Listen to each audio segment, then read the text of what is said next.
Welcome to the Penny Bloom Podcast. Ain't another place that has got more bombast. Romp past your mom, dad's listening to Tomcats, talking everything that make you sad. We don't want that. We're here to make you smile. Put your mind at ease. Peace, love, and bloom, and always praise Keanu Reeves. This what we about. This some weeding now. We'll talk until we can't no more, and then we peacing out. Alright, let's go. Penny Bloom Podcast. It's the Penny Bloom Podcast. Penny Bloom Podcast. It's the Penny Bloom Podcast. Penny Bloom Podcast. Penny Bloom Podcast. Hello, everybody, and welcome in to the Penny Bloom Podcast. Today, we continue our comic book movie journey through film, and this week brings us to Fantastic Four: The Rise of the Silver Surfer. It was released on June 15th, 2007. It was written by Don Payne, along with Mark Frost and John Turman, and directed once again by Tim Story, who also directed the first installment of the franchise. I am Colton Robertson. I am joined by Joseph George. What's up, homie? Oh, what up, what up? It was a pleasure to be here. Oh, and it is always a pleasure to have you, and another fun one on our plate today. You know, I like this era. You know, this era of comic book movies. It's looked back on in a rather negative light. But I'll be damned if I'm not having a fun time Elektra through Fantastic Four: Rise of the Silver Surfer, you know? It's like my favorite vein of comic book movies right now. Ones that are always just, like, people don't even talk about these anymore. It's like they're so bad that we can't even really talk about them anymore. Like, I don't know, I just don't really hear much about them. It's like they're shunned from the world. And like I'm expecting them to be bad, but then I don't know. I had a blast with this one. This one was sick. I had a great time. Yeah, like this. I feel like they improved a whole lot from the first one. Actually, like I don't know. I think it was like somehow they still were like to the level of camp that the first one kind of had, but it had a lot more serious of a tone. Like it grounded itself a bit more. No, I definitely appreciated it. I think it has its issues, of course. It's It's not a I appreciate movie. Yeah. Oh no, not by any means, but I appreciate that it's an hour and a half. It makes it extremely easy to watch. Just a very quick. There's not a lot to explore. They're like, oh man, the silver guy showed up. Oh, the silver guy's summoning a beast that's going to eat the planet. That goes up. Yeah, that's what a way to introduce Galactus there. I don't know, like I love how everyone's like in the MCU, like how are you going to rope Galactus in and everything that's going on right now? And it's like Galactus it could be is super simple. Yeah, could be that simple. Yeah, it's like very Galactus simple. Galactus doesn't have some overarching plan. Bro wants to eat the planet. That's all he does. Yeah, it's pretty simple. Yeah, it's like he just hasn't gotten to Earth yet. You know, that's the explanation. Is he's just been busy eating other planets elsewhere. And I don't know. I think it's pretty sick. Like the VFX on Silver Surfer. Ooh, they're so good. Like this, I don't know, for like 2007. Like I'm just thinking of like movies that we were like just watching, like Ghost Rider and stuff like that. Like I mean, Ghost Rider looked okay, but I thought like this was. I don't know. Sometimes the only stuff that's kind of off is like Mr. Fantastic. Like whenever Reed just stretches a couple. Like I don't know. It's just so unnatural that it's like. It's I don't know. It is just automatically weird to look at no matter what. But you have seen it pulled off well now, like modernly. It's looked a lot better than it does here. But then like Super Skrull Johnny was a little weird too.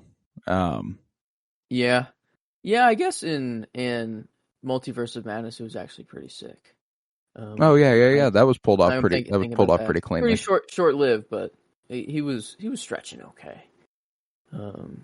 But yeah, no, I thought like the shot of whenever Johnny's chasing him and he's like going after him and he just flies through like a skyscraper. And like just like it's like slow motion. He just comes out, and even Johnny's like, "Oh man, that's just cool." Yeah, he's like, "Oh man, this dude's just fucking sick." Is that like an actual known building? Because like, I'm not sure. I don't know. It felt like it was, but like, I don't think it's the Empire. Empire State's more blocky than that. I feel like I don't know. It felt like I don't know if like because in this, what's the city or is it their the building that The Reed Baxter Hall? building. Yeah, so that's just like his. But that's Yeah. like, is this a city that is known, or is it just Yeah, some it's like? New York. They live Oh, in it New is New York. York. Okay, okay. Yeah, I don't know. It felt like a known building, but I don't know. I don't No, know. yeah, I don't know, but I love Silver Surfer just like in general. I love that character. Hmm. So like and this is a pretty good adaptation of the Silver Surfer. Like the only thing that I'd argue is a little off is Galactus. And that's literally just an appearance, you know? Yeah, he looked more The like thing Goliath Galactus here. does Yeah. is exactly what Galactus does in the it's not like they changed what Galactus his function is. They're like, no, he eats planets just avoids them of all life. That's his bag. It's It's just literally how just the he fact that ate he's a it. giant shadow cloud now. Yeah. Yeah, I guess because it's probably pretty hard to just at scale make someone eating a planet, kind of Yeah. like a because that's just like a one and done. It's like it's in his mouth, it's done. Like I don't know, like I guess I don't really know how he does. Is that literally how he does it? He just chomps. Oh, I Like know that like in the Silver Surfer cartoon, he had that like chair that did a similar thing to oh the yeah, a little shadow. sucky suck. You Like know, it like had went like little into the core of straws. the earth and it like fed Okay. him Mm-hmm. through that. You know, Okay. That's right. I so remember yeah, seeing that. there's a few different ways you could go about it, but Yeah, I guess oh, visually it would be kind of tough, like in a movie, on how to like because they needed a moment where it especially was in like, 2006, that means to do it. yeah, hmm. Yeah, I think we have the means to do it now. Like You after think like Eternals and stuff, full size, but like full size? You think we can have Galactus chomp down on Earth and have I like, don't think we'll see that because then yeah, it would because Earth die Earth and would be we would dead. lose. Okay, I I think guess we we could saw see it him chomping on where, other planets. yeah. I don't know. I kind of it kind of just reminded me of Goliath, like on Loki. Mm. And I don't know, that could be kind of sick. Is if like, um, Kang just trapped, like Goliath is just Galactus somehow, Galactus, yeah. and it's just like that's, Galactus is like, all right, I'll just chill at the void and have everything come to me, Yeah, that's funny. instead of like traveling and doing all the work myself. Maybe like he doesn't have Your Silver herald Surfer. calls you. Yeah, yeah, that's pretty sick. That's just like he's doomed, just for. Just like to save his own planet. Like, Yeah, like is that that's all real? very, very accurate. Dang. Norrin Rad, his planet was next. They were gonna get 8, but he Dang. made a deal with Galactus where he would be his herald and find other places to eat if he spared his world. So he's doomed forever to be the Silver Surfer. Dang. Um, That's rough. no, yeah, it's a really cool character, and it's like he is this reluctant hero that also, he's had to devoid himself of feeling to become Yeah. this villain, Yeah. sort of. So this dude just goes around, makes craters in planets that allows Galactus to eat the planet better. Yeah. Damn. Yeah, that like that's At gotta least in this blow. movie, yeah. Yeah. He usually just scouts a planet to see if it's worth eating. Is kind of the thing, but I liked the way that they kind of portrayed it as him preparing his meal. It was like setting the table almost. Yeah. That's such a cooler villain. No morals, no greater game. Just I'm hungry. I want to wanna eat the fucking planet. That's all. Yeah, it's like Earth might not even be appetizing enough. Like imagine if Galactus just comes by, he's like, it's not well done enough for me.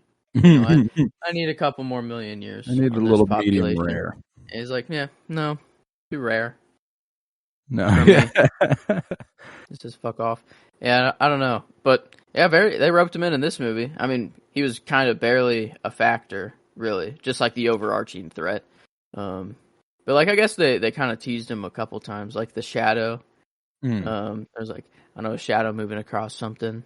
I don't know how that works. Actually looked like Galactus at that point. Yeah, so like he does have like some Galactus form, but I think that was supposed to just be like an homage to the shape of Galactus in comics.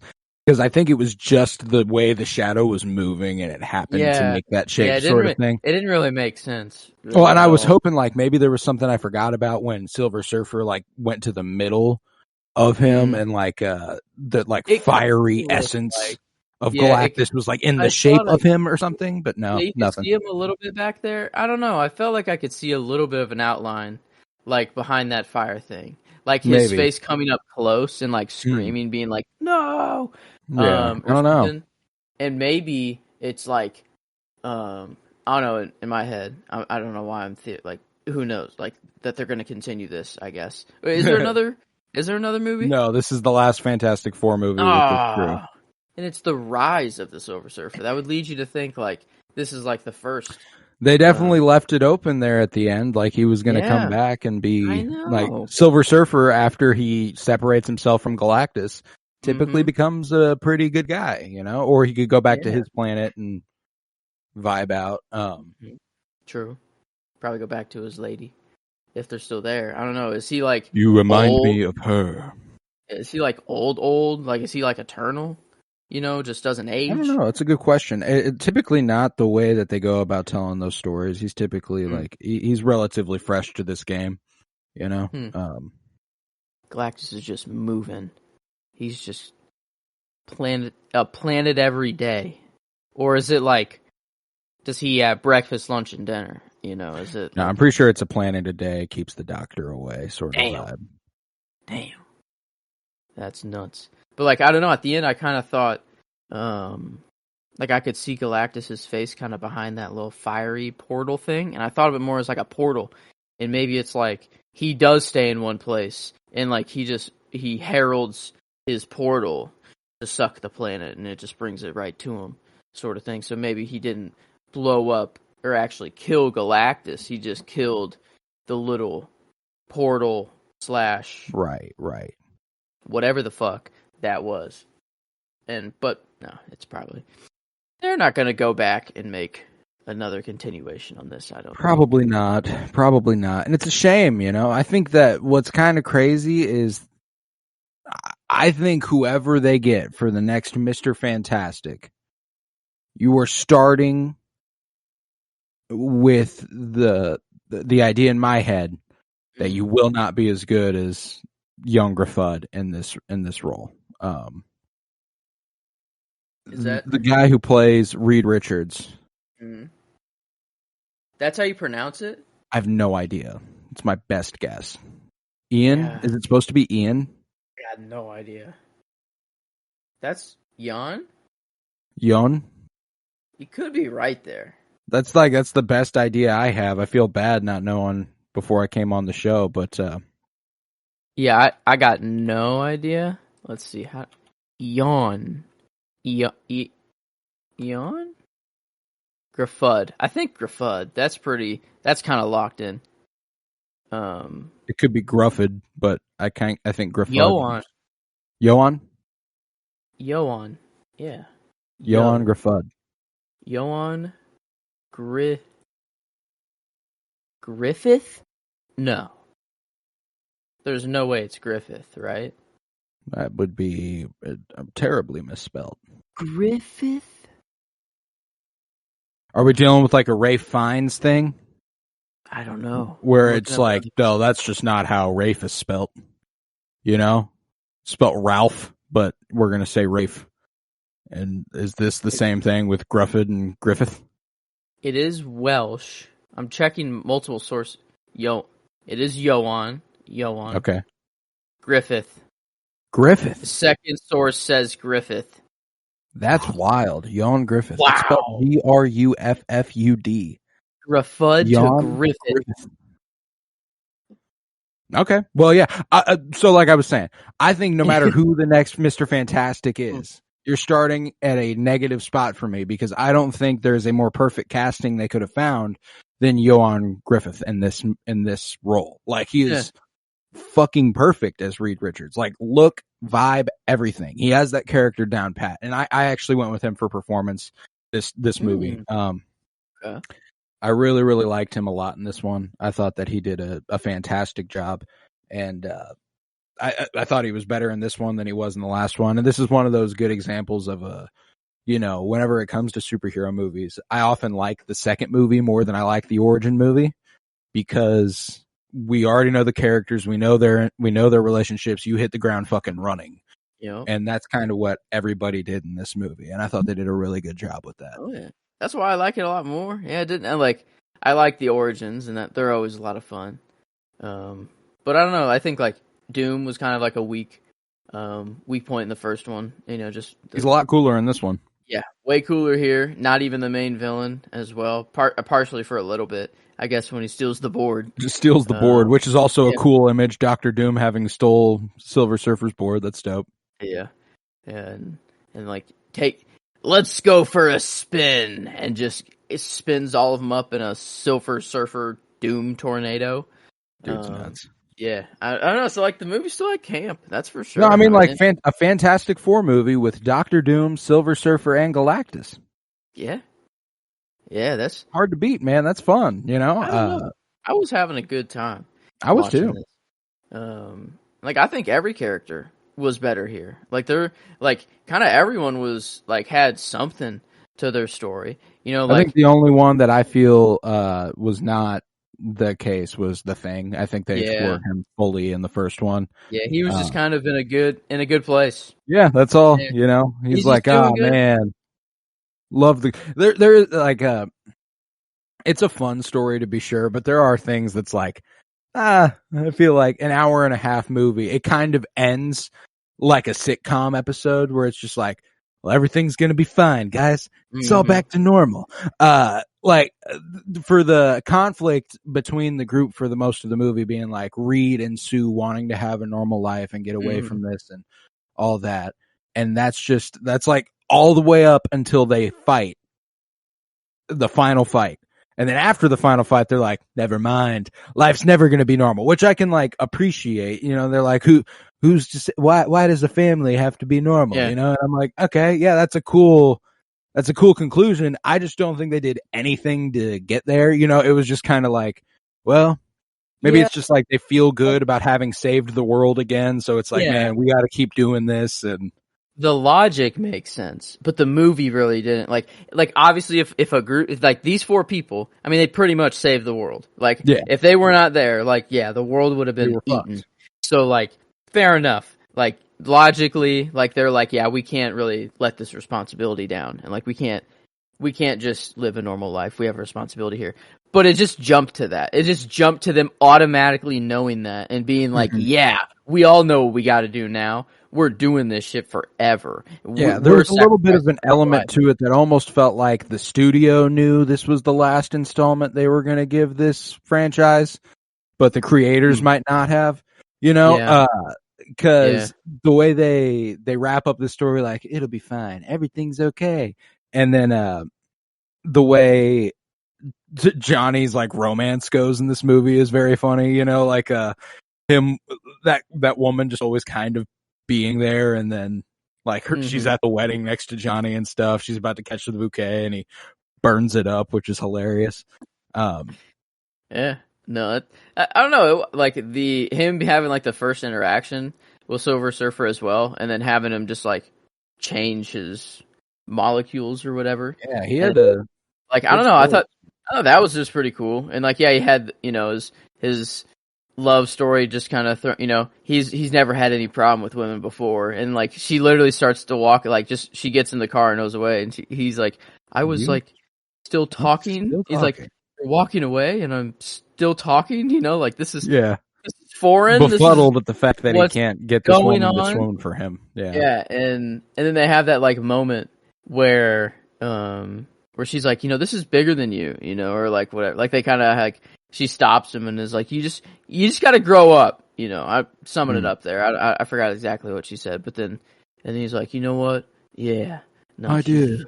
She's right. I gotta grow up. No, but I don't know. This random woman who I really want to sleep with to tell me that, I guess he just wants what he can't have. He's gotten everything with no problem before, and then I don't know. It's a whole different ball game for him, but I chose him as the character for this one, just because I don't know, it's hilarious just seeing Chris Evans. Like, these are my first times ever watching this movie or these movies at all. So like I've just known Chris Evans as Captain America my whole life. And just seeing him in this role is hilarious. But then like he actually had some depth other than just like I go get hot women and do cool thing.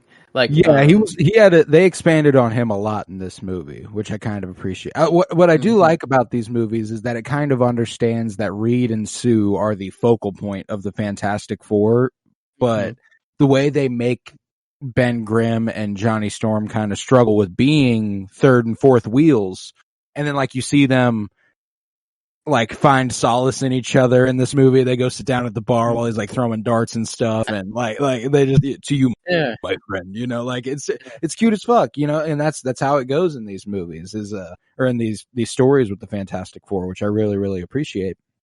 Yeah, I was I wanted a little more Ben Grimm, but I'm okay with the fact that, you know, he got most of what you can do, not most of what you can do with Ben Grimm, but if you're going to give an hour and a half story to this, Ben Grimm doesn't need to be in a super state of turmoil. You know, he's happy with Alicia, and you know his biggest concern is the team might be breaking up. You know, that's the biggest thing for him. But I actually went with Sue for my favorite character. I went with Jessica Alba as Sue Storm for my favorite character, which in the two Fantastic Four movies rounds it out to where I had Chris Evans' performance, Ben Grimm character in the first one, Reed Richards' performance, Invisible Woman character. So I got all four in all four spots. Let's see, who did I go with?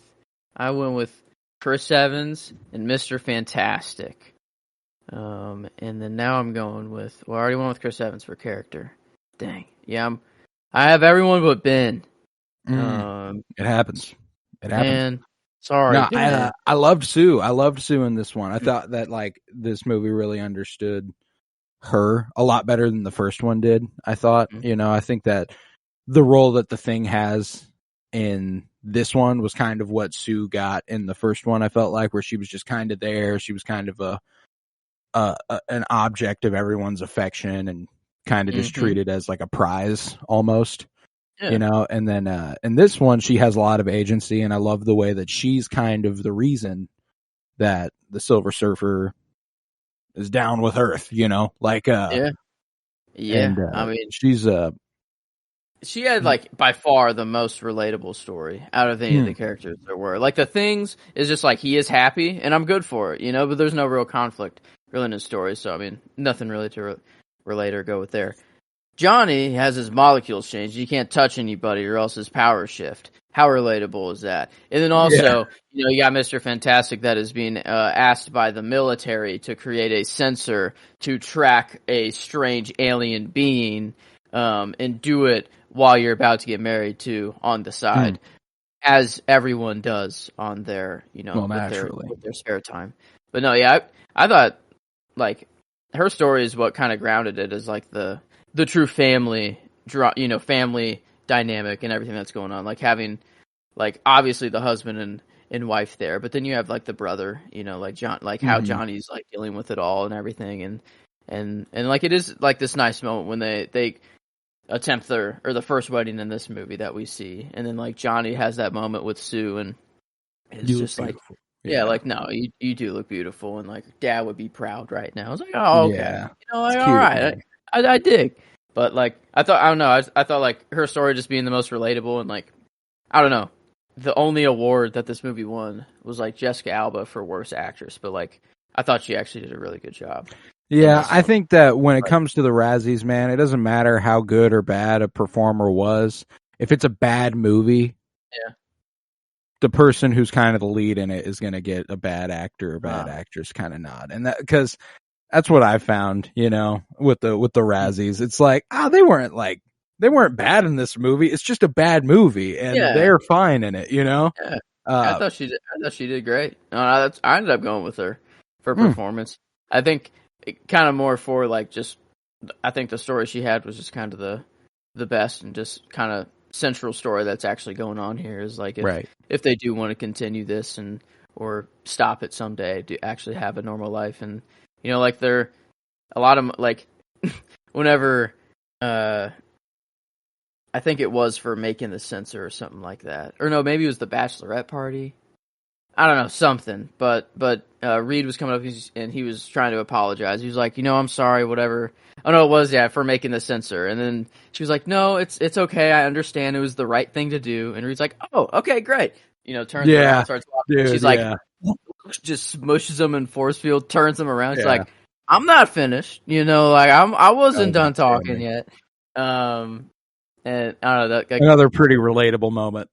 Like, no. Like, all right. Yeah, we're fine, but you're going to hear this out. You're not getting all the way off the hook, No, it's wonderful, man. Having the like conversation, like pre-wedding is like, oh my god, like this is all like it's actually happening, like, and right. Like, I don't know, is this the right, way to bring, like, can you raise a kid in this situation? It's like, yeah, I don't know, like that would be like saving the world. No, I mean it would. Like, yeah, that's gotta be tough. Hey, to each their own. If that's something you want to bring a child into, like, you do your thing. But like, no, I'm good off that, bro. Like, that's not worth it. I don't think for that kid more than anything. That's just like it's such an easy target for whatever villain you have. Especially when they're they're famous. It's not like they're. Yeah, the kid would not be like hidden at all. It would be very known, and then every villain would just instantly be like, "Oh, okay, well." That's another thing that kind of gives these stories something really refreshing. The Fantastic Four ones is that they are known. There's no secret identity at play. Like they're having a wedding, and it's like the event of the century. Like a helicopter flies up, and it's like, Stu and Reed, congratulations. Like that shit. Like that's super fun. And that like that's. I like it when we just don't.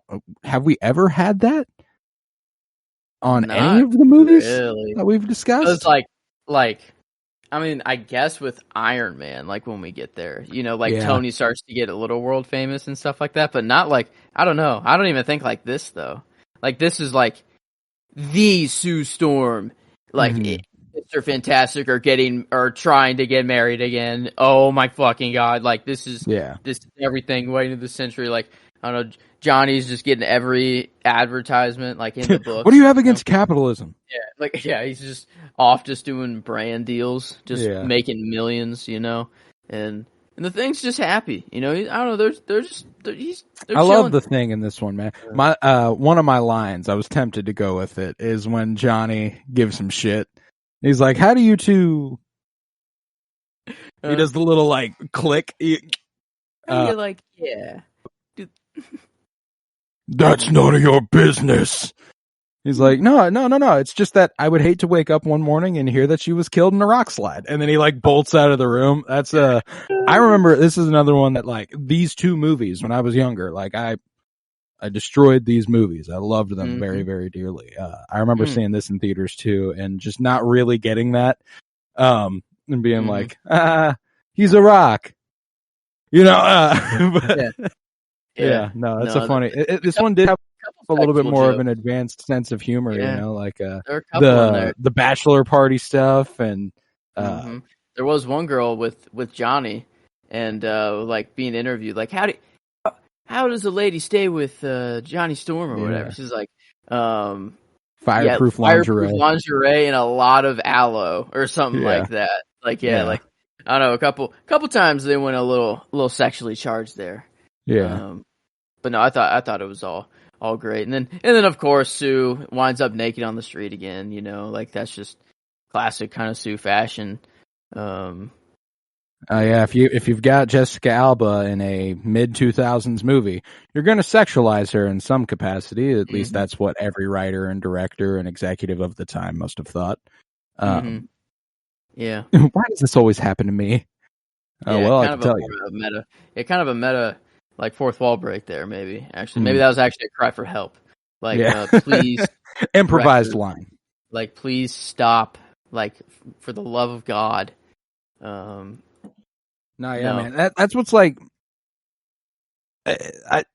They cast all these roles so very well, again, my only beef with any of the casting is that Michael Chiklis is not is not a Jewish man playing Ben Grimm. Like, it's the only thing that I have against the casting of the entire Fantastic Four. I think all of these people kind of get the essence of the character down at, and like anyone who tries to do it again is starting from a place where I'm going to think you can't be as good as these four together. You know, you might make a better movie, but I don't know. They got the vibe down, man. They had the feeling for sure. Reeds for sure. Like you're right. Jan Griffith. Wow, that's just. I got to get that one in my head. Johan Griffith.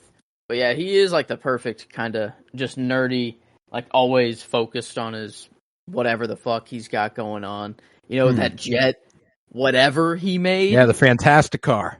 Oh my god, that was sick. Is that like in comics? Like yeah, that's a comic. Oh, okay, that's sick. That's like I thought they did that. There's actually like quite a bit of stuff in here that like, again, the only thing adaptation wise that you could even kind of gripe on, I think, is Galactus's appearance. Beyond that, they do a pretty great fucking job, you know. Wow. And so, like, I don't know, man. I this movie will do pretty well in our rankings or our ratings, but or both, I guess. But let's see, what was your favorite scene of the movie? Ooh, I mean, I guess usually in comic book movies, I feel like it's kind of a cheat to go for the end or like just kind of like one of the final. But I don't know. I really did like his like Silver Surfer's sacrifice, like him like kind of being dead or like we don't really know what's going on. He gets his board back, you know, and he charges up, and we think Sue's gone as well for a moment. Oh, yeah, Sue like straight up dies during this movie. Yeah. And then Silver Surfer does whatever. I don't know what he did. He imbued her with some of his power cosmic. You can see like patches. Yeah, it's like fading in away his from skin. him. Yeah. Okay, I thought I was seeing that. Okay, that's pretty cool. Yeah. He gave her some of his power so that she would live, which is very cool. Oh my god, I've been having this on and off sneeze. It hasn't happened yet. I could tell something was going on, but I didn't know what it was. I've been needing to for like I don't know the last 10 minutes, but anyway, it keeps coming and going. I get you. Yeah. But no, I really like I don't know that sacrifice play, and then like just that moment of whenever they thought Sue was gone, like you have Mr. Fantastic and Johnny running over, and you know at the whole squad there, and everyone's like, oh fuck, like no, what's going on, and you know Silver Surfer just heals her up, and then is like, treasure every moment. If Lawrence Fishburne, which is sick. I thought I recognized the voice. And actually, like, I don't know, that is pretty cool. Yeah, if he, you know, the Silver Surfer has a bit of a robotic thing going on, but he did a pretty good job there. They needed to have a voice with a bunch of gravitas, and that's what they got. You know, Lawrence Fishburne, he's the shit there. No, it was maybe a line. I don't know that I kind of wanted to have a Silver Surfer line, but I'm really between two other ones.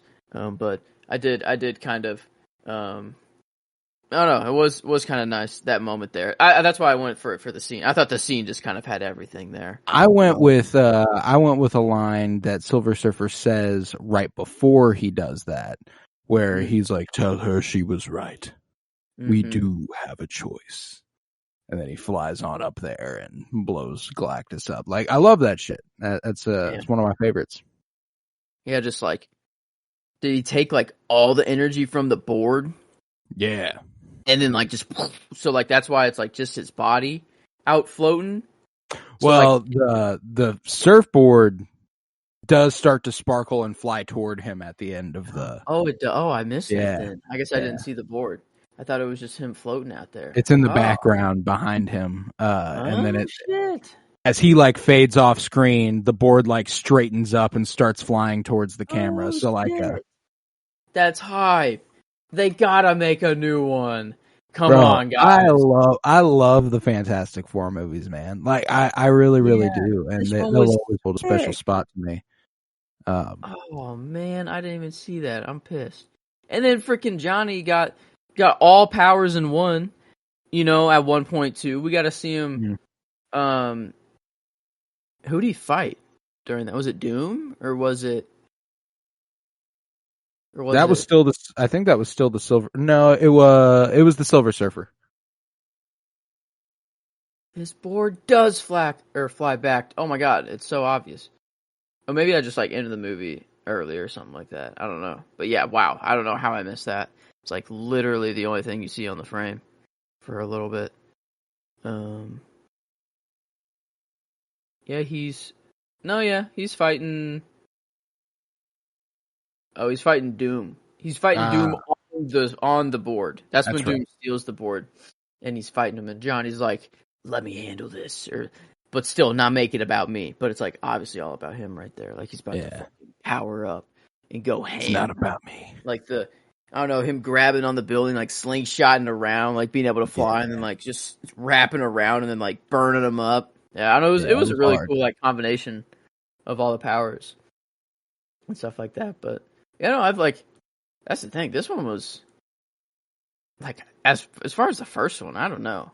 Like maybe it was just Doom and like just having like a really good villain and a really good threat. Like maybe that's just what does. Like the stakes were kind of there. Like it was like Earth is gonna go. Like this, you can't like no one else is going to stop this. Like there's nothing anyone can do. Like the stakes, I don't know. We're really good. Let's see. I don't know. I'm between two lines. One is just kind of funny. But it was whenever, I think it was after Doom stole the board. But I don't know. The military was out, and the captain or general was like, I'm the quarterback. You guys listen to me. Yeah. And then Reed comes up and he's like, "Yeah, I'm gonna tell you something. I'm fucking the greatest Lex Luthor, greatest criminal mind on planet fucking Earth. I'm the greatest mind there is. I'm married or getting married. We're trying. Fuck, we'll get there. To the hottest woman alive. Hottest woman on planet Earth. And I forgot what he said about Johnny in the thing. Something like that. Like, I don't know. Something. But he's like, I think you're going to start listening to us. You're going to listen to what I have to say. And then Sue just comes up and is like, I'm so hot for you right now. Yeah. And Johnny so am I. And like, so am I, man. Yeah, it was like, I don't know. I thought that was just pretty sick. Like, pretty cool. That was funny. But I will eventually. I'll get Ben in here somewhere. I did go with a thing line. And it was whenever they were all flying. And he's just kind of breaking it down, the whole situation. Oh, yeah. He says, "So we're now officially enemies of the United States of America. Victor's out there somewhere with unlimited power, and we got a giant intergalactic force that's trying to destroy our planet in less than 24 hours. Did I miss anything?" And then everyone just goes on as normal. Like, no one even responds to that. It's just like, yep, that's how it is. That is exactly what's going on right now. And I love how they just assume the like surfboard is just unlimited power. They're like, that's just what it's got to be. I mean, this dude is just flying, just like doing crazy shit. Like, yeah, it's a fucking infinity stone. But I don't know. That's not even at his feet, basically, in movies. But yeah, I don't know. I'll be down. Like, we were looking. Chiefs. I don't know. Timeline doesn't line up, but home opener happened. And we had the stealth bomber. Like, the stealth bomber flies, like, perfectly over our house when it does the lap before it goes over the stadium. And it, like, 6 or 7 times. Like, and when I mean, like, I have the perfect house for it, it does, like, the full turn. Like, I see it on the side. Like, whenever it's full turning right above my house. And I was telling, like, myself, I'm like, oh my fucking God. Like, I see that now, and I know that is a U.S. government airship. Like, and I did math on it in class and stuff. Like, it's a very known thing. But, like, if you imagine, like, 50 years ago, not knowing the government has that, and then seeing it in the sky, you'd be like, that is a fucking alien ship right there. Yeah, right. It looks like a paper airplane flying. Like, it's insane to look at that thing and just be like, oh yeah, that's just flying in the air. Like someone's in there. Yeah, just whipping. It blows my mind. But then, like, I don't know, I was watching Like if we saw something like this though, like just a thing, like that's the thing. You can eventually hear the stealth bomber. You know, like if it's gonna bomb you, you'll be bombed first before you hear it. Yeah. But if it's just flying overhead, you do hear it, and then you're like, okay, pretty not stealthy. Like, yeah, it actually is pretty loud. It's like it's a big thing moving through the air. It's gonna be loud. This thing, like, it just moves effortlessly. No noise is really. It feels like it would almost put off like a twinkle, you know? Yeah, and like maybe like a slight hum. I don't know. Yeah, like a maybe little just hum and like a chime of some sort. Hum. Yeah, just like I don't know. A little bit of I wonder, like Doom stepped on, and like, but Doom's not really a normal dude. He can like siphon energy. Like that's kind of part of his bag thing, you know. So like, I wonder what happens if just like an average dude steps on this board, you know, like. Is it so much energy for a human that a human would just pop and like explode on the board, or like would it give a human? I think you do, in theory, have to be imbued with some sort of version of the power cosmic, which is what the Fantastic Four and Doctor Doom are imbued with. That's what gave them their power. Okay. So a human would pop. Think that any of them, I think, would be able to handle it. Beyond that, I think there's a chance that like it doesn't respond to you if you step on it without the power cosmic. Just goes through it. Yeah. You can't even step on it. You just fall through. I like to imagine you pop though too. Like if you try, cool. You're just like you're trying. And it's like, you go full Christopher Reeve in the Donner cut when Jor-El touches him. Exactly. Yeah. Yeah, man. I had a great time with this movie, though. I think that it obviously has some. It's a 2007 hour and a half comic book movie. It has its moments where it's like not expecting anything crazy. I was just expecting a good time, and that's what I had. Yeah. It was a great fucking time, man. I love this movie. Yeah, like I said, I love the Fantastic Four movies, and I mean, shit, I had a grand fucking time with this. But let's see, are there any other favorites to give out? I think you haven't given your scene. I don't think. I've not. We have. Gotcha. Well, I'll go with shot first. My shot was the first time Silver Surfer, after he's done his rounds on Earth, and he like flies out into space and you can see Earth behind him and he like kneels on his board and he's like, "To me, my herald." Yeah. I thought that was hard. That's always tough. You have no idea who your herald calls you. Yeah, you have no idea who he's talking to. He just kneels in space and is like, my liege, I have done what you need. And it's like, I have found another meal. Yeah, like, oh shit, okay. Like, yeah, all it is time for your snack. Yeah, that's nuts. Just being like, yep. Earth's ready, you know. Stick a fork in it. It is done. You know, like in the MCU now, they're saying like Celestials and stuff. They make planets and galaxies and stuff. Does Galactus make? He just eats. Like, is that all he does? He like because he's not technically a Celestial. Oh. Yeah, he's not a Celestial. He's a dude who's been imbued with, again, the power cosmic. And that's why he just like grows to this certain size, and the only thing that can sustain him is planetary matter. So what's his like day to day? Like, what is it? Just sitting around waiting to eat? Yeah, like he doesn't have any plans or motives or anything past. I just gotta find my next. I think there have been books where he does have a little bit more to him, but once you do delve deeper into him, like the thing is he needs to eat. Like that's no matter what else he might have going on, at some point he needs to take a break to eat a planet. Like that's the thing he's got to do. Okay. That's fair enough. Yeah, I guess like, is it his own doing? Like he got that big and then now it's just like, well. Yeah, I can't remember the origin of Galactus at the moment, but yeah, I can't remember what happened to make him that way, but I don't know. Whenever he died, though, that was maybe my shot. That was hard. I mean, whenever even though it doesn't really look like Galactus, it looked just really sick whenever you just saw like the silver like explosion and then like it spread out and then it like collapsed in on itself, made like a little wormhole and then just like just flattened out like this little energy beam. Was pretty sick. I did like that. I also liked whenever he flew through. I feel like it's a building in New York, but I don't know what it is. And it's pissing me off.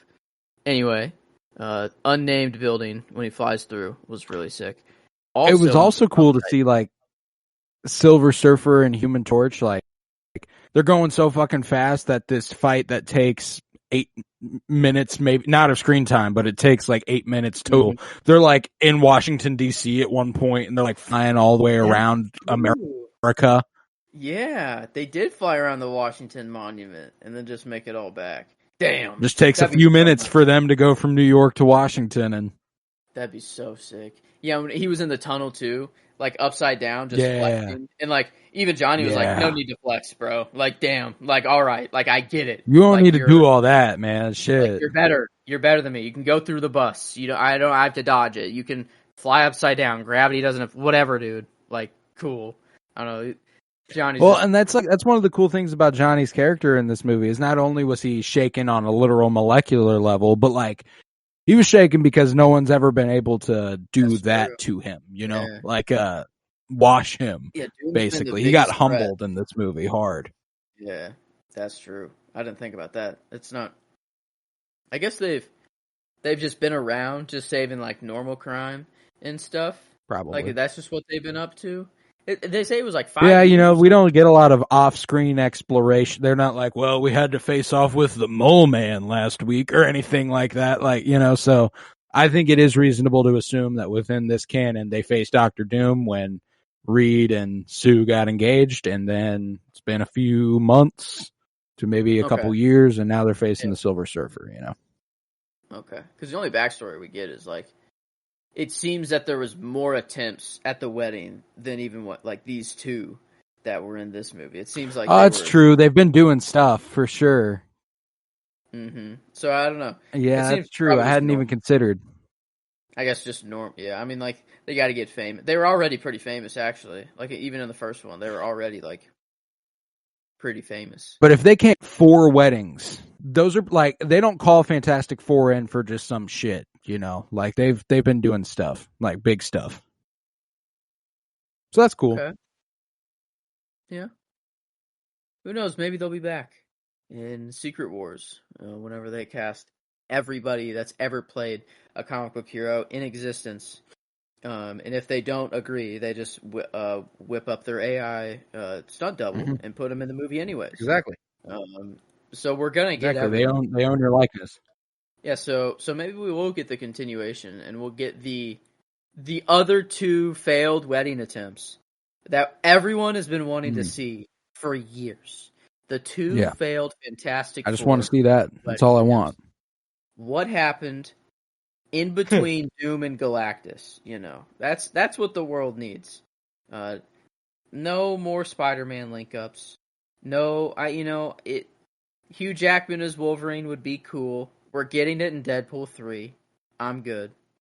Yeah, I don't need any of that. I need this backstory and the continuation of this as well. I need to see what's going on. This is the rise of the Silver Surfer, and then we get no more. Like, what is that? Like, there's another fantastic. They even decided to bring the Fantastic Four back, but not continue the story. That's how ridiculous. Like they made another Fantastic Four movie and thought this story wasn't good enough. Yeah, this one was we were living in a different time. If this comes out, piping hot take. If this and the Fantastic Four original movie came out 10 years later in 2014 and 2015 and 2017, they are beloved. Okay, right. I think you're right.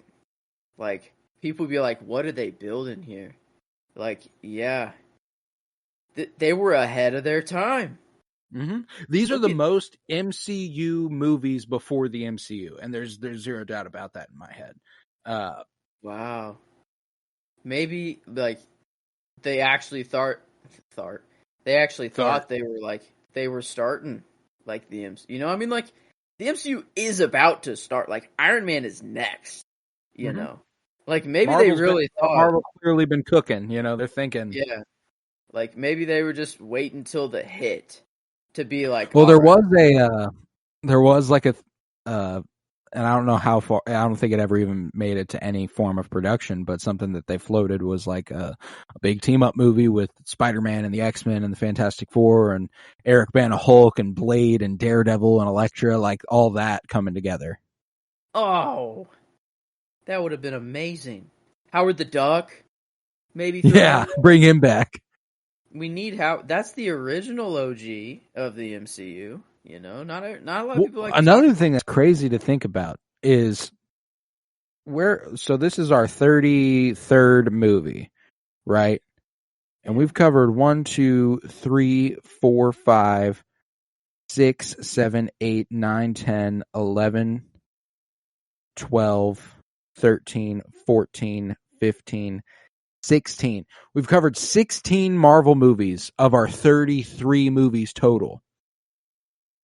And the second Marvel movie was 1999 or 98. So like in the 1998 to 2007 here, we've gotten 16 or 15 fucking Marvel movies. Like they were trying to get that rolling. Yeah, talk about phase 0 and phase -1. That you know, like this was to get phase 1. You needed all this trial period, I guess. You know, just to see what landed and what didn't. But like, did they know when they made Iron Man 1 that they're like, all right, we are starting something larger? You know, like, was that because like the Incredible Hulk is next, and that's not even, you know, that's after Iron Man, and that's like, is that MCU? You know, I think they bought the rights to the Hulk, and now they're like, it's like whatever, but like it's kind of up in the air as if it's like actually our Hulk. Like I don't know, like is that actually like the 2008 Incredible Hulk? Is that like the actual? Yeah, I think they that is the MCU's Hulk. Yeah, they claim it. Yes, like, they do. It's officially on like the Disney Plus MCU timeline and everything. Like it's well, yeah, because they just bought the rights to the. They Hulk. just got it back. Yeah. So like, but before that, they were like, "No, that's our Hulk movie." Like, Yeah. That was the Marvel Studios. Because at the beginning of Marvel Studios, like Iron Man and Captain America: The First Avenger are like Paramount, and Incredible Hulk is Universal. And all like it's a little bit before we get to like the Disney era. So like they had a bunch of different production companies that were all lending towards this one idea. And I don't think it was until the Avengers that they did something. I see. Okay. To bring them together. Yeah, no, I want to see this. They were cooking. They were ahead of their time. I think you're right. Like if this comes out later, it does better, which is, I don't know if you can say that for a lot of, that's like, no. Like, yeah, like, let's see. If you put, Ghost Rider came at the time it needed to come. Yeah, that's true. Yeah, fair. I mean, you could even make an argument for that one that's like, if it was 10 years earlier, it might even be, it might even be better, you know, like, yeah. Okay. Honestly, V for Vendetta might be ahead of its time. That might be another one that's just kind of more of a timeless one. I don't know. So.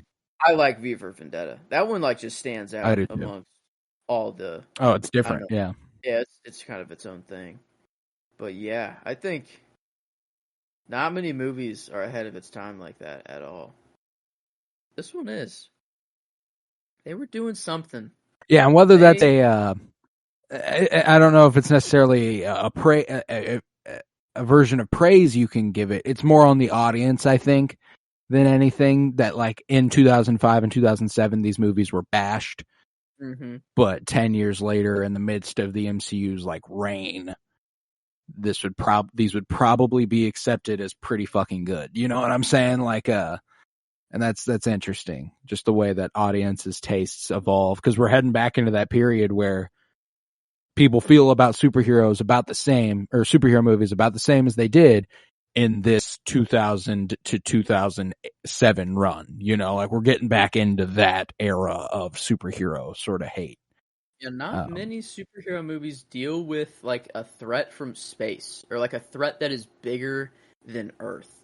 And like I'm trying to just scroll back and look at like, because like the first Fantastic Four, I guess they went into space. Superman is an alien from space, but it's very on Earth, and he is raised as a human.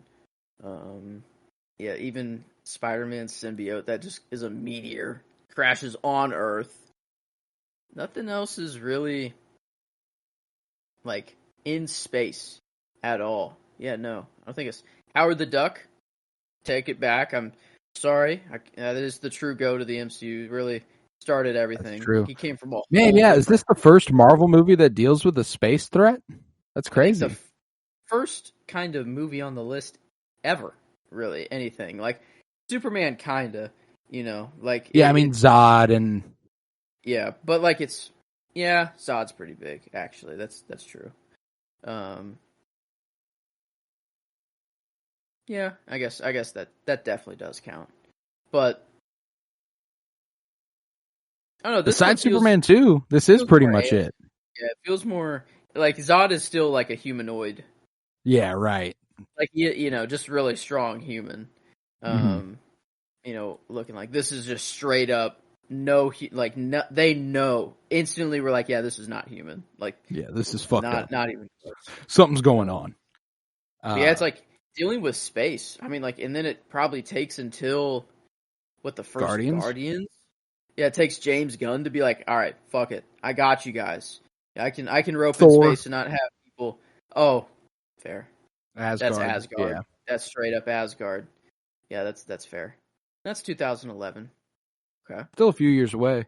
Yeah, like it's definitely one of those things that they've taken their time getting back to, and I appreciate that we're starting to get a lot of that, that sci-fi grandeur that like Jack Kirby kind of drew into his comics with Eternals and Fantastic Four and stuff. Like, it's just, yeah, take me there, man. But are we ready to give this a rating? I think I am ready. All I right. don't think I have much more at all. So you've been pretty insistent so far that enjoyment-wise, you like this more than the first Fantastic Four. I think I do. Which the first one's out of 7. And Constantine's out of 7, Batman and Robin out of 7, Superman 2 out of 7. Blade's out of 7.5 in Blade Trinity. I don't know if I can I don't know if I'm much higher on it. I think it is 7.25 or 7 still. I will grant you 7.25. I personally don't like this more than the first one. I like the first one more. I'll go ahead and concede the 7.25 though. Mostly because I think we didn't look at the other ratings when we rated Fantastic Four, and we just went 7 for enjoyment. I don't think that's where it would be had we compared it to other things. You know what I'm saying? I think it probably would be at about a 7.25 or 7.5. But no, I'm cool. I'm cool with the 7.25 there. That's cool with me. I don't know. That's the thing. As far it's just enjoyment wise. I don't think they did really things wrong. The action was pretty cool. The fights were sick. The campiness of it was cool. Even it's extremely fun in concept. Yeah. I don't know. I thought it was really fun. I mean, critically, it will suffer. I think that's where, for sure, where we'll get there. But even genre wise, that was a pretty good job. It's short and sweet. Getting to the point. We got a galactic threat. Yeah, sci-fi action adventure. Yeah. World is ending. We got 4 heroes with Doctor Doom on the side to save the world. I don't know. I thought it pretty cool. I feel like the action maybe could have been a little better. I feel like something at the end, it was just kind of a sacrifice play done over with, was really powerful. I think I liked it. I guess I don't know really what other fight you could have. Yeah, no, like when it comes to this version of Galactus, Yeah, there's not not really much we much can else do with they that. could do. I guess the Doom fight could have just involved more than Johnny just being like, "All right, give me all your powers. I got this guy." But Could have even been so, more. that is pretty It fucking was pretty cool. sick. Yeah. Like the thing is always they got to work as a team, and when they Mm. don't, it's like not good. And I guess they are still working as a team because it's all their powers in one Yeah, guy. So it's like it's okay. technically. Let's see. The last Fantastic Four, we gave a 6 for the genre. I felt like I the couldn't go villain, much higher than yeah, that. I think it like is a higher, but not. 6.5. That's Last Stand, Blade 2, Howard the Duck, Yeah. air range there. Ghost Rider 7. I think Ghost Riders. I think yeah. I think Maybe I'd we put could it. 6.75. Kind of split the difference between those 6.5s and the 7. There's an Electra there Yeah. at 6.75. Okay, I can dig. 6.75 it is. And now on to adaptation. What I did we guess give you the first said one? a 5. 8.5? It's flat 5. Oh, flat 5. I Yeah, was like Doom. I think 8.5. Doom, yeah. Just middle of the road. I think we said like the team was somewhat alright, but Doom is just No, no and I bueno. think that we're in a similar situation. You know, at least we have the Silver Surfer this time around, which was pretty fucking accurate, which is really nice. And the dynamic of the Fantastic Four felt good. Concept of Galactus is there. Yeah. But So visually you are it's not a huge detriment. In fact, I think it's probably higher than the first one then. I agree. Probably at about a 6. Superman Returns, Blade, X-Men, Superman 3. Yeah, I can dig that. It was okay. Definitely a step up. Doom was still just villain whatever, because like you know. they got the team But down pat pretty much. It's just the person they're facing off with. flat 6 there. All right, now critically is all we got left. What do we give the And first one? we gave it a 5 as well. Middle of the Personally, road. I don't think it's as good as the first one. I First think one the has first one me is feeling better at the end. not true. Like True. it is like kind of I don't know the resolution feels better. It's At tighter. the end. It actually feels like the ending felt like it was earned, like we got there naturally. Whereas when stuff ended here, it was kind of like, yep, and everything's gonna be okay. Just how it had to go. Like Yeah. it's like either the planet dies or Silver Surfer does something to save them because these guys have nothing that they can do. Yeah, I will say, like, I think visual effects we're looking at a step up to be sure. Mhm. I think that's about the only area that I think you could say that's the case. I think that the acting is on par with the first one. I think that I love the score in this movie. I like John Ottman's work a lot on it. But I think the writing is a little more lackluster. I think that some of the dialogue work is Pretty surface level. and oftentimes not very good. There are a lot of moments where it's like, that's not anything any person would say. Well, below 5, if we're going there, Elektra was 4.75. The Last Stand was 4.25. Superman Returns was a 4.25. I can confidently tell you that it's better than The Last Stand and Superman Returns, I think.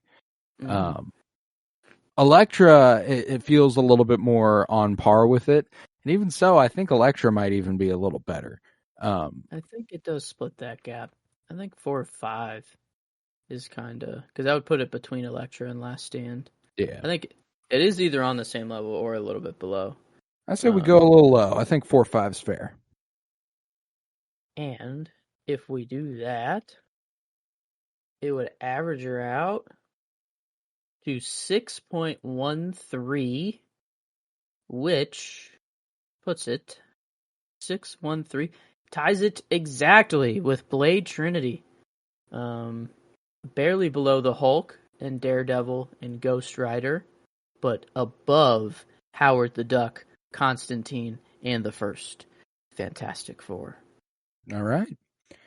Yeah, that's perfect. It was a 5.6 out of 10 on IMDb, and I'm assuming Rotten Tomatoes is a bit not as nice to this one. Seems to always kind of work out that way. I bet the audience will be really mean to it.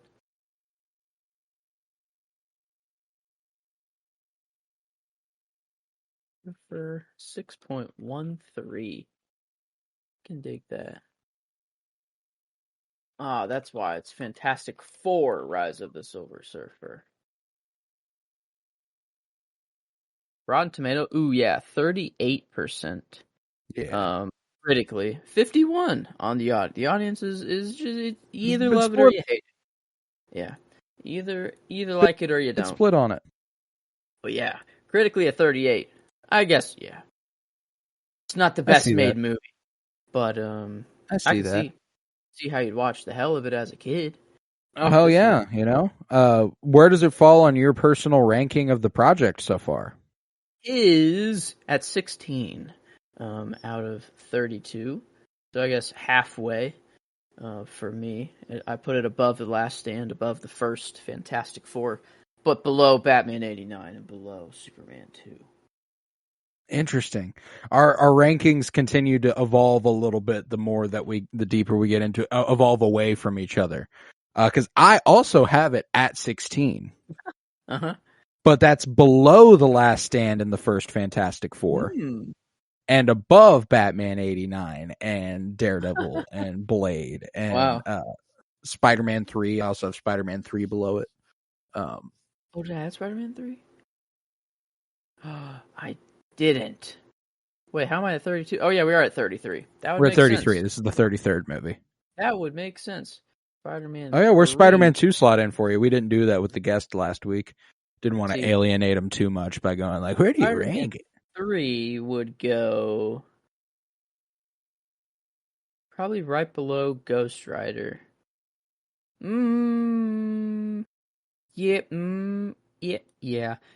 Yeah. So at 10 for me. Ghost Rider's at 9. Spider-Man 3 would go at 10. I've got Spider-Man 3 at 19, below both the Fantastic Fours, Daredevil, The Last Stand. Oh, what? You'd rather watch this movie over Spider-Man 3? I would. Dang. Runtime comes into play for sure. I can't tell you how nice it was to pause the movie.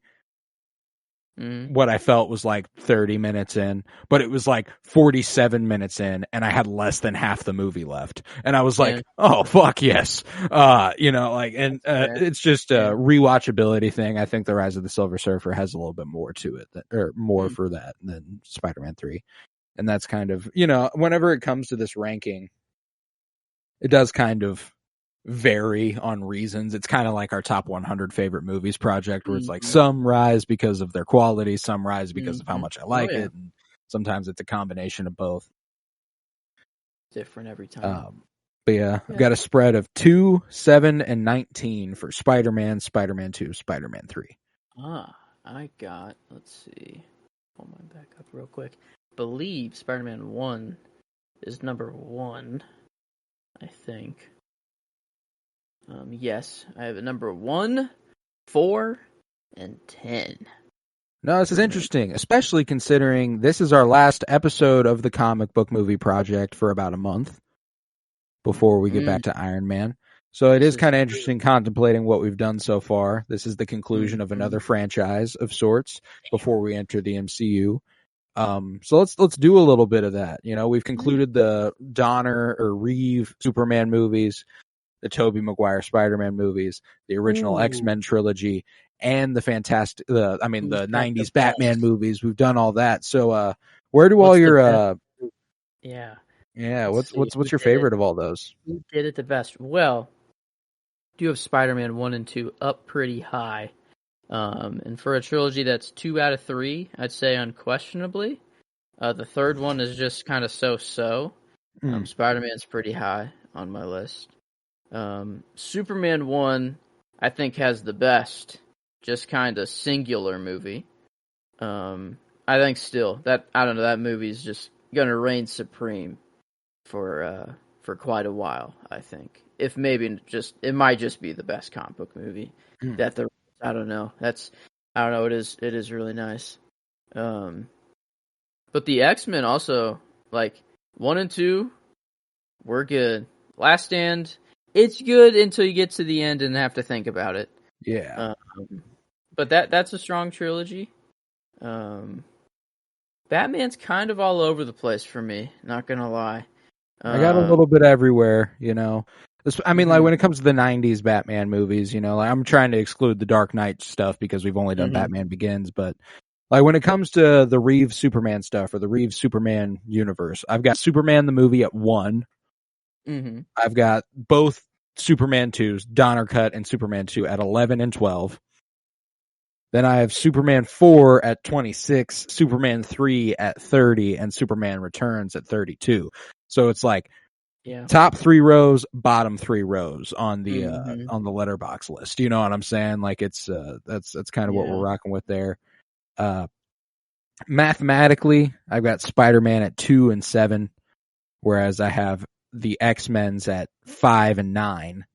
But then I have The Last Stand higher than I have Spider-Man 3. So it's like, what do I value more there? So like, it's just interesting. I think I would go, as of yet, the Maguire, Raimi Spider-Man trilogy at 1. I think I would X-Men at 2, personally. Funny enough, I think 3 would be the Superman franchise. 4 would be Fantastic Four.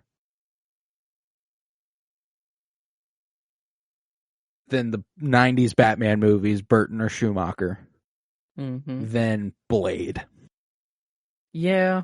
Sorry, Blade. Yeah, that's kind of sad that I was thinking about franchises and groups of movies and it didn't even hit my radar. Yeah. I wasn't even thinking about it. I was honestly thinking about like V for Vendetta and Ghost Rider more. And those are just singular movies. But yeah, thinking about like the franchises, we haven't completed whole franchises, but the groups of movies, you know, the Blade trilogy, the Spider-Man trilogy, the original X-Men trilogy, all the Superman Donner movies and Reeve movies, all the 90s Batman movies. We've done a lot of work here so far. Oh yeah. I think figure a pause before the MCU was warranted. Yeah, kind of crazy. Yeah, we have finished up, huh?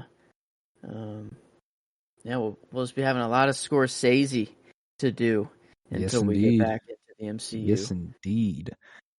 Very, very excited about that.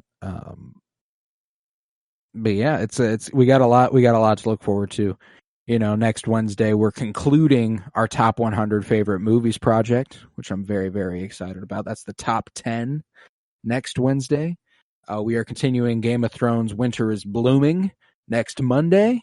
And next Friday, we're not doing Scorsese and we're not doing a comic book movie, but we got new Wes. We got new Wes Anderson coming. We're going to be talking the wonderful story of Henry Sugar, Wes Anderson's. You know, every Wes Anderson thing from here on in, it's going to get covered here. That's a guarantee. It's just got to be. And it'll be a nice little, adjustment from the comic book movies into the director's spotlight mode again with that short film.